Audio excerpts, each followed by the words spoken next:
Je veux voir la continuité de ce que nous ont montré le Paris Saint-Germain depuis le début de saison dans cette compétition. Ils ont respecté le Celtic chez eux en leur infligeant une raclée. Ouais. Ils ont fait la même chose avec le Bayern.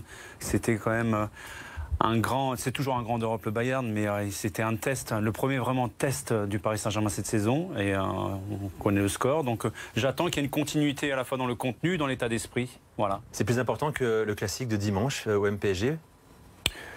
Je dirais que, tu sais quoi, je vais te répondre comme un entraîneur en fait. Pourquoi? Ah ben non, t'es entraîneur, t'es consultant. Oui. Ah d'accord, ok. Alors, ok, je vais reprendre le costume de consultant. Pour moi, le plus important à l'heure actuelle, c'est évidemment, on attend le Paris Saint-Germain sur la Champions League. Ils ont une avance conséquente en championnat, donc... Ouais. Moi, si je me mets dans la peau de Unai Emery et la peau des joueurs parisiens, je ferai le nécessaire pour que, quand on arrive à la trêve hivernale, qu'il y ait suffisamment d'avance en championnat pour me consacrer pleinement à la Champions League. Donc tu me dis priorité Marseille, dimanche, en magasin. Pour moi, le match le plus important aujourd'hui, c'est pas le Classico, non. J'attends que le Paris Saint-Germain entérine ce qu'ils ont fait au niveau de la Champions League et qu'ils finissent premier de la poule, parce qu'il y a le Bayern qui n'a pas dit son dernier mot. Un faux pas, même un match nul contre Marseille en championnat, ça ne sera pas la fin du monde.